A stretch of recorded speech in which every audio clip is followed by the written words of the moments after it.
Bienvenue. Et si on explorait l'idée d'une énergie, une force capable de transformer en profondeur notre conscience? Non, c'est pas de la science-fiction, mais bien le sujet d'un rapport assez fascinant qu'on va décortiquer ensemble. C'est un peu comme le journal de bord d'un grand voyage intérieur, de la découverte de cette énergie jusqu'à un état d'éveil, disons, permanent. On commence avec cette affirmation qui est quand même assez puissante.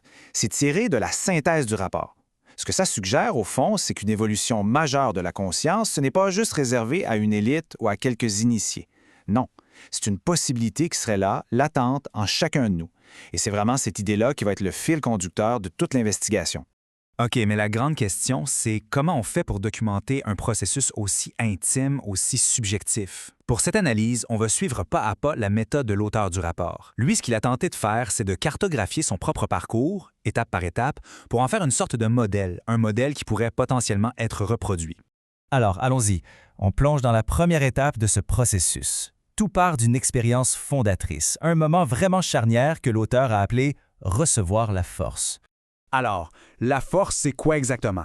D'après le rapport, faut faire bien attention, ce n'est pas une énergie qu'on pourrait produire par la volonté, comme l'énergie mentale ou physique. C'est décrit plutôt comme une irruption. Une irruption d'un autre niveau de réalité, le plan transcendantal, directement dans notre psychisme. Le mot-clé ici, c'est vraiment le verbe recevoir. C'est une énergie qui nous est donnée, qu'on accueille, on ne la fabrique pas. Le contexte de cette première manifestation, c'était pendant une retraite spirituelle. Et ce qui en est sorti, ce ne sont pas juste des impressions vagues, mais bien 3 certitudes, qu'il qualifie lui-même d'indélébiles. 3 piliers qui ont complètement restructuré sa vision du monde. Et les voici, ces 3 évidences. Premièrement, la certitude que cette force, elle n'est pas extérieure, mais qu'elle est une réalité bien active à l'intérieur de sa propre structure corps-esprit. Deuxièmement, la conviction profonde que la nature humaine, ça dépasse le simple cadre biologique. Et finalement, la plus radicale peut-être, la fin de la peur de la mort qui est remplacée par la certitude vécue d'une continuité de la vie. Cette image, elle illustre vraiment bien ce concept d'irruption. On peut s'imaginer cette énergie lumineuse qui vient comme percer une réalité pour se manifester dans la nôtre. C'est précisément cette expérience de percer que l'auteur du rapport cherche à nous décrire. Et pour ne pas que cette expérience soit vue comme un simple événement isolé, l'auteur la met en perspective avec les écrits de Silo. Et cette citation-là, elle est fascinante parce qu'elle suggère que cette révélation intérieure, ce n'est pas un coup de chance. Ce serait plutôt le résultat attendu d'une recherche, d'une quête intérieure menée avec soin, avec humilité. Bon, après une révélation pareille, qu'est-ce qui se passe? On entre dans la deuxième phase, celle de l'exploration active.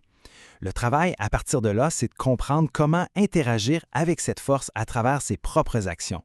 Et là, c'est une découverte qui est absolument fondamentale dans son processus. Il établit un lien de cause à effet.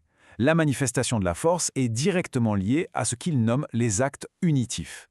En gros, ce sont des actions qui cherchent à unifier, à régler les contradictions en soi et à créer de la cohérence avec les autres. Le phénomène passe alors d'une expérience un peu subie, presque accidentelle, à un processus qu'on peut commencer à influencer intentionnellement.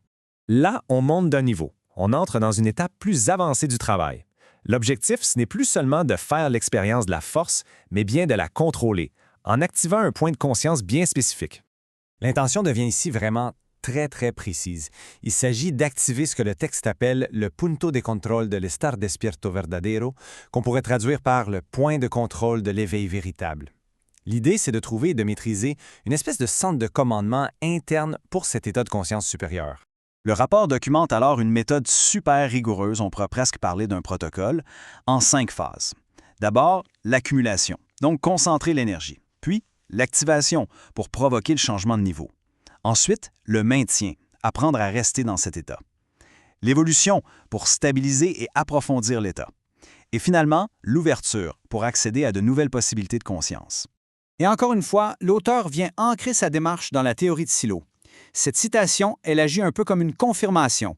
Non seulement ce point de contrôle existe bel et bien, mais il existe aussi une méthode précise pour y diriger la force. C'est vraiment la base théorique qui vient justifier toute cette étape du travail. Cette métaphore visuelle qui vient directement du texte, elle est vraiment parlante. Chevaucher le tigre, ça exprime bien l'idée de maîtriser une énergie interne immense, une énergie qui, sans préparation, pourrait être complètement déstabilisante. Le rapport suggère que c'est grâce à la phase d'accumulation que l'auteur arrive à gérer cette intensité sans être submergé. L'activation de ce fameux point de contrôle mène à un état de conscience qui est qualitativement différent. C'est ce que l'auteur appelle la vie éveillée. Ici, on parle carrément d'un déplacement du centre de gravité de la conscience. Ce point de contrôle devient, selon ses propres mots, sa nouvelle demeure. Et depuis ce point d'observation stable, il peut voir passer ses pensées, ses émotions, même les plus intenses, sans s'identifier à elles. Un peu comme on regarde les nuages passer dans le ciel. Et c'est de cette distance-là que naît un sentiment profond de liberté. Cette distinction, elle est absolument essentielle pour bien comprendre la nature du processus. Le rapport oppose ici l'énergie psychophysique ordinaire, celle qui vient du corps et de nos images mentales, à la force, qui, elle, est reçue d'un autre plan. Il insiste beaucoup sur le fait que les sensations vécues, les registres, sont qualitativement différents, ce qui fait qu'il est impossible de les confondre. Pour conclure, l'auteur fait une synthèse des leçons qu'il a tirées de son parcours et il évoque les possibilités futures que tout ce processus a pu ouvrir.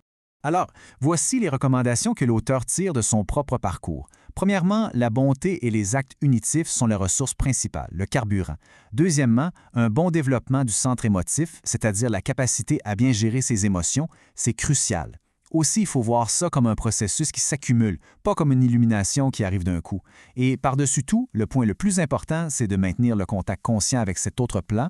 Et on termine là-dessus avec cette question qui résume toute la portée de ce rapport. Si on arrêtait de voir la conscience comme quelque chose de fixe, de statique, et qu'on la considérait plutôt comme un potentiel en évolution, quelles seraient les véritables limites de l'expérience humaine? C'est une réflexion qui ouvre des perspectives, disons, assez vertigineuses.